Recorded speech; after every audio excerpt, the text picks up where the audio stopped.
Hi everyone, it's Dot, and I have been just desiring tomato soup, but not just any tomato soup. I'm making a roasted golden tomato soup. It is delicious, healthy, and very low carb.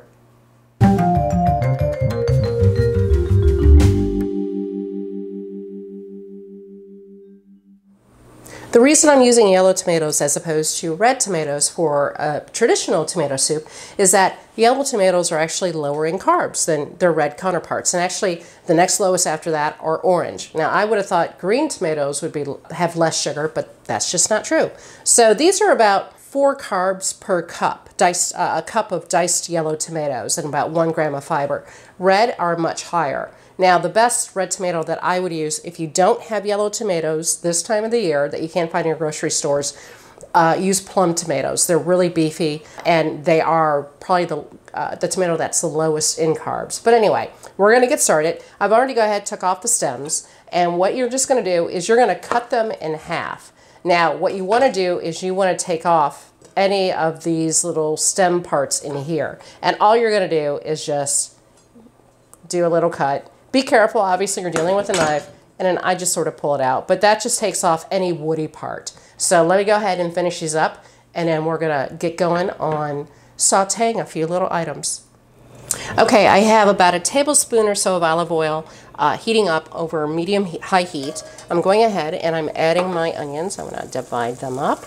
But I'm gonna saute the onions for about 3 to 4 minutes, maybe 5 minutes, and I just want them to get somewhat softened up.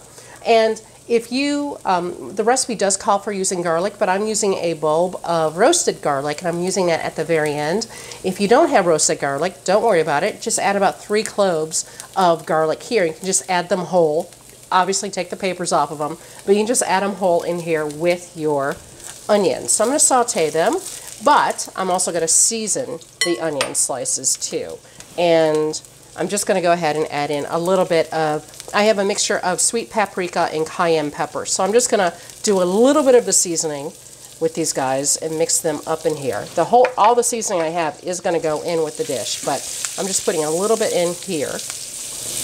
Okay, while you're seasoning this, if you're noticing that maybe you need a little bit more oil, go right ahead and add a little bit in. It's not that big of a deal. You just want to make sure you don't burn your oil.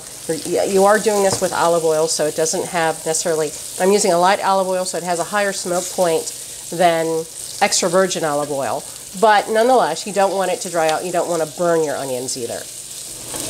Okay, I've got my onions. I started caramelizing. I'm adding more olive oil. Don't freak out by the amount because it's a good, healthy fat. I'm going to add in the rest of my seasoning and mix that all in here. But what I'm going to add next are the tomatoes. So the tomatoes are going to go, ooh, listen to that sizzle. They're going to go cut side down. That's really important here. I have my tomatoes in. I'm going to do a little bit more oil.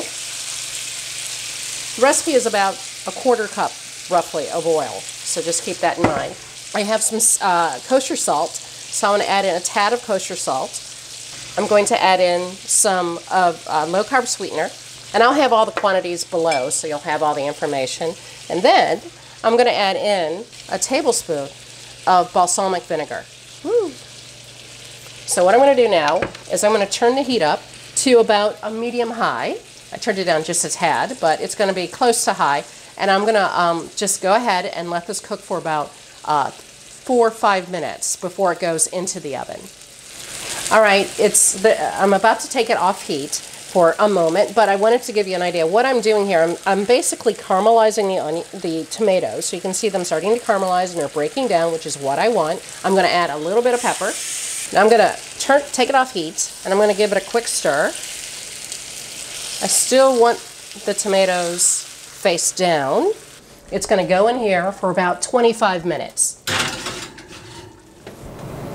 All right, my tomatoes are going to be out momentarily, so I'm going to go ahead and get the next phase of what I'm going to add in ready, which is fresh basil. I just put them in a pile, and you probably, if you watch some other videos of mine, you've seen me do this before. I'm just going to roll them.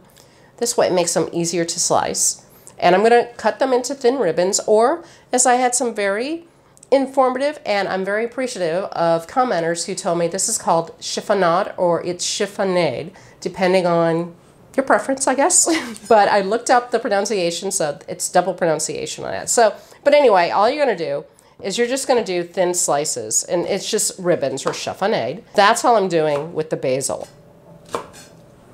Okay, so now we're going to get the roasted garlic ready. And for those of you who would like to use roasted garlic but aren't quite sure how to make it, I'll put a link below to the video I made on roasted garlic. But it's real easy to make, and the nice thing about it is you can store it in the freezer. So just make a big batch of it and you can use it for months on end. Anyway, if you're using roasted garlic, all you're going to do is just take it and you're just going to squeeze it out into a bowl. I've shown people how to do this before.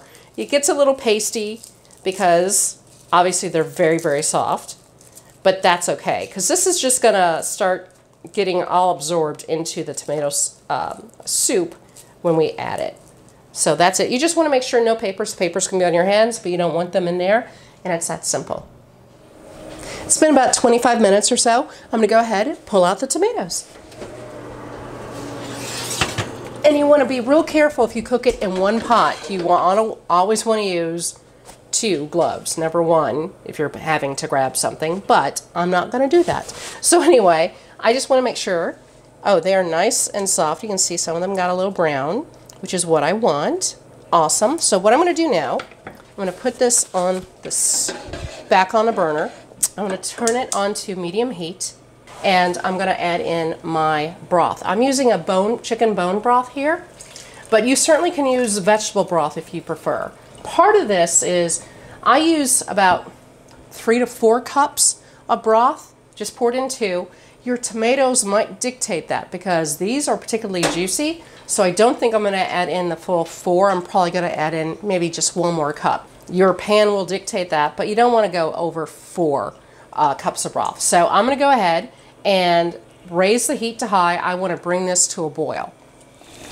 Okay, as you can see, I brought it up to a boil, a nice boil. I'm going to take the heat down to about a medium-low, and I'm just going to let it simmer for about 3 minutes or so.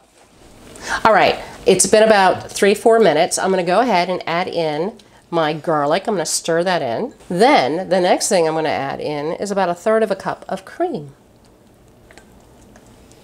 Now what I'm going to do is let this simmer. Continue simmering for about another 3-4 minutes. I really want the flavors to really blend. I almost forgot to add, of course, the basil.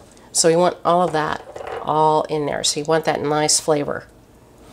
Hey everyone, before this is done, I just wanted to send you out all a big, big thanks. The channel's almost at 20,000 viewers, and that's really because of you and you sharing these videos with other people. The goal with these videos is all about helping people eat healthier, eating real food, and that can help them lose weight. Like me, that's what I'm trying to do. So again, I really want to thank you, and keep sharing and letting your friends know about the channel and how they can eat healthy and delicious foods. All right, I just turned off the heat. I'm about to blend this. Now, I put out the blender. I was thinking about blending it, and here I'm actually changed up my little strategy. But if you use a blender, keep in mind when you're making soup in it, you don't want to fill it all the way up to the top to puree it. You want to just go maybe about 1/3 of the way to no more than half. And the reason why, because it's so hot. So whenever you put soup in there, the other thing is you have to secure the top with your hand. And also I would suggest using a towel to protect your hand, because if you have way more liquid in here that's hot, it will just basically take the top off and just burn your hand. So you want to be careful about that. So what I'm doing is I'm going to use an immersion blender, and this is a non-stick pan. So normally I would not use an immersion blender. However, it's not very sharp down here. And what I'm going to do is I'm just going to go gently go up and down as I'm blending it. I'm not going to scrape it along the bottom because that will scratch up this non-stick pan. And I'm going to have just basically start it on low. So I'm just going to go. And this takes a little bit longer than the blender, but basically what I'm doing is everywhere I see those tomatoes, I want to break apart. All right, I've broken all the tomatoes down. Everything is all mushed. I tested it a little bit just for thickness, and I'm happy with how thick it is. Now, if you want it, if you feel because tomatoes really do dictate this, because if they're really juicy, they can actually make your soup a little bit too watery, if you're not really happy with that, then just simmer it a little bit longer to reduce down the liquid out of it. I'm going to put this into a bowl, and I'm going to go ahead and actually give it a try now. The soup is almost ready. I'm going to go ahead and just put in some fresh basil leaves. Just trying to be fancy. And then I'm going to add just a touch of, I got this really, really nice extra virgin olive oil. So I'm just going to add a drizzle of this into the soup. Just a little bit. So you can see little dots of it. So I'm going to go ahead and take a little bit. Ooh, it's piping hot still. It so tastes like tomatoes. I love that it does. I love the flavor of tomatoes. Obviously, a lot of my recipes on this channel have tomatoes in them. There's also the kick of the cayenne. So if you want to take that down a little bit, you certainly can. This is very different than adding sort of the typical Italian seasonings you have in tomato soup. Obviously, I do have basil in here. You definitely taste the hint of the basil. It's really nice and has a creamy mouth feel to it, even though I just use just a touch of cream at the very end and it's mostly broth.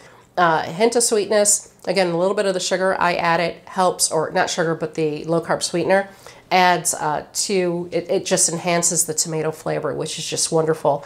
I just want to dig right into this. It's a cold, sleety night right now out, and this is just perfect for tonight, and just to sit in my little comfy chair and just enjoy a bowl of tomato soup. So with that, my voice is almost gone. I hope you enjoyed this and you give it a try. Hit like, subscribe, and again, thank you for sharing these videos with your friends. I greatly appreciate it. And until next time, I'll see ya.